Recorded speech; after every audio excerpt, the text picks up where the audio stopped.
Yes, hello, this is Gavin and I'm about to do you a short pre-handover video of your new car. The reason for the video is because of course we can't sit in the car with you on a collection to show you how some of the features work.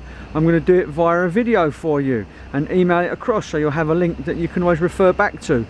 The car has got to go through the valeting to have its final clean done, but this is it here. I'm just going to give you a quick walk around and show you some obvious features. So first of all, the fuel cap is on the passenger rear. There is a button inside which I'll show you. You just open the fuel cap, you put it in as you normally would, and then shut this little door. That's then shut until the next time you push the button. I'll show you, but that's down by the steering wheel. Around the back end of the car, you simply just open by pushing that up, but at this point I'm going to show you this. This is your rear parking camera. Every now and again give it a little bit of a wipe to make sure it's clean. There's your new mats in the boot. Under the cover is your spare wheel and your tools. Your locking wheel bolts, which are very important, are currently on the passenger seat. I'll go around to the front. Now this car has what's called keyless entry. I don't know whether you're familiar with that, and that's quite simply this little rubber button here, this little black rubber button here. As long as the keys are within a yard of the car, they can be in your pocket in your bag. You can actually lock and unlock the car just by pressing this button. It's convenient, so if it's raining and the keys are in your pocket, you don't have to search for them, you can just press that button. Also though, a very good function, I'm going to use the key for this just so I can get it in focus. When you lock the car, the mirrors will retract. When you unlock the car, they will pop out.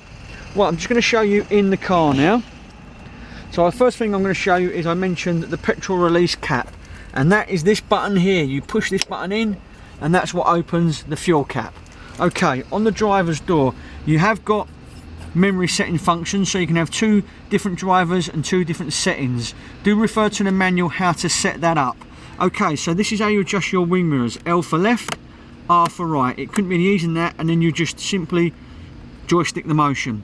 This button locks all the windows, so anybody else in the car, if that's down flush, they can't open the windows, and you can also lock and unlock the doors.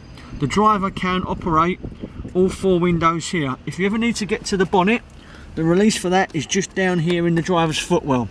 Okay, so above what I've already showed you, the fuel cap, you've also got some other nice little buttons here.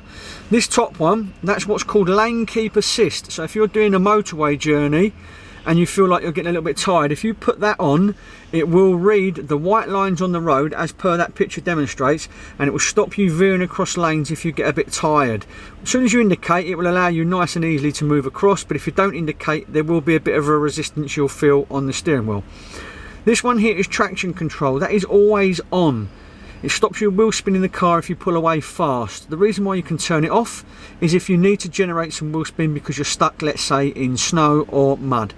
Its default setting is always on. This is a good one again for motorway journey. That's blind spot detection. So in your wing mirrors, built into your wing mirrors, the glass of the mirror, you have this symbol. If someone's coming up to you on either your inside or your outside, and you're in your blind spot and you can't see them, if this is on, it will flash up and beep on your wing mirrors to tell you there's a car coming, and obviously on what side it is as well. So that's very, very good. This one just brightens up or dampens down the bulb that you'll get on your display area up there. And in this one here, just you can adjust the headlamps should you so wish. I'm going to get myself in the car now, so if you just bear with me. And I'm now going to show you what you've got in here. So in terms of starting the car, you do have to put your foot on the brake, and then we simply press and hold this button. And the car has started. It plays a little tune. Now, if the car was already warmed up and it had been out for a drive, it might start without you even hearing the engine, because it might go straight into hybrid mode. If this symbol here, this little green car symbol here is on, it means the car is on and ready to go. The engine's currently running because it's a little bit of a chilly morning and it hasn't been driven yet. If I sit here talking long enough, the engine will go off, and at that point over here, two letters appear, EV, and that tells us we are now in electric vehicle mode, i.e. battery. Okay, what we got on the steering wheel, so nice and simple. Down here we have, you can take or discard a telephone call.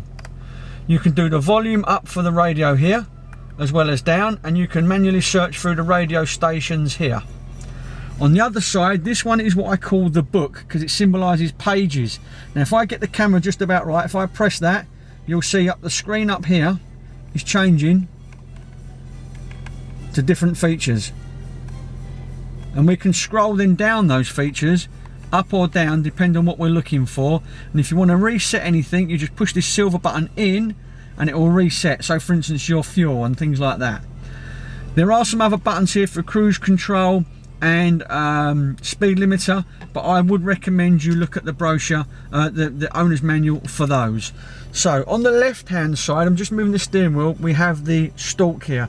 This is the indicator stalk, down for left, up for right, flashes towards us and full beam away from us. That's like any other vehicle you've probably driven. This vehicle also has automatic lights. The lights at the moment are in position off. If we just move that to one turn, that becomes automatic lights. Most people would leave it on automatic lights, if I'm honest, because it does exactly what it says. They come on and go off depending on the levels of light. If you want to override that, that would be your side lights, and then that would be what I call your nighttime lights. But most people, as I say, would leave it on auto. This is how you turn on or off your fog lamp. Okay, I'm now going to move around to the right hand stalk, which is here. So if we pull it towards us, that puts water on the front screen. If we go down once, that's one quick swipe. If we go up again, that's your first intermittent wiper. And then with this little guy here, we can adjust how long it takes between each wipe. If we go up again, that's the first constant speed, and up to the very top, that's your tip-top speed. All the way down to the bottom, and that's everything off. So I'm just going to straighten up the steering wheel now and move across to what we've got going on down here. This is the button for heated steering wheel. That's nice. We've also got heated seats and cooling seats. So heated seats, that's 3 settings on. So we go 2, 1, off. And the cooling seats are for the summer when it's really, really hot. If you might want some fresh air coming through the seats, you've got cooling seats 3, 2, 1 and off. The passenger also has heated and cooling seats as well. This one here is to turn off your rear parking sensors. Why you'd want to do that, I'm not quite sure, because it is there to help, but you can turn them off. Now oh, there you go, look, the car has just, oh, it's come back on again. I thought I was going to say the car's gone off. So what we've got here now is, talking of rear sensors, I'm going to show you, if we put the vehicle into reverse, the rear parking camera also comes on, and you can see you've got your guidance system here to help you. This black line across the very bottom, that is your rear bumper. So it's a very good camera, very good angle. If we go into drive, it goes off. I'm going to pop it back into park. I'm now going to show you what you've got going on here. So driver and passenger can have a different temperature setting with the climate control. So if I wind that all the way up for the passenger and all the way down for the driver, you can see how that differs. But you're going to obviously just set it to where you want it to go. You can increase the fan speed here or down, and then you've got your various settings here, so you can turn it off completely. As soon as you turn one of those, it comes back on. You've got your AC button, that's all the vents going to the front, that's heated rear screen, and that's recirculation button. Okay, now up to the radio system. Very, very simple. If we turn the volume on, because it is on, we can have what's called a split screen. It's all touch screen. So if I touch the screen, we can change the date and time. If I go to the house, we're back to split screen. If I touch this one, it's the big radio. Now, because this is a DAB radio, everything is in alphabetical order. So if we go to list, you can see, look, we're in C at the moment, D, F, G, H and so forth. Very, very easy. If you want to set one of those as your primary channel, so let's just put absolute on there. We would then add it to our favourites, press and hold, and that's then stored in our favourites. That's obviously for you to do. I'm just going to go to the home screen. If you want to use the satellite navigation system, we simply just go back to this one here, which is settings, and now we've got a series of what we want to do here. So we can set up Bluetooth, or we can use navigation. If I click navigation, oh, I've got to put the SD card in, so that's not going to help. But very, very simply, you click navigation, It will ask you to input your postcode and then just start guidance, and it works like any other satellite navigation system. There's also a good manual for that as well. And then the Bluetooth is for adding a telephone. You simply click on the Bluetooth. It says Bluetooth connections. It says add new device. And at this point you'd have your phone with your Bluetooth switched on. It should have found Ionic. When it has, you press pair, and then a code will appear on here which will match the code on your phone screen, and you simply just press pair, and that's it. It's joined in and it's done. It couldn't be any easier than that.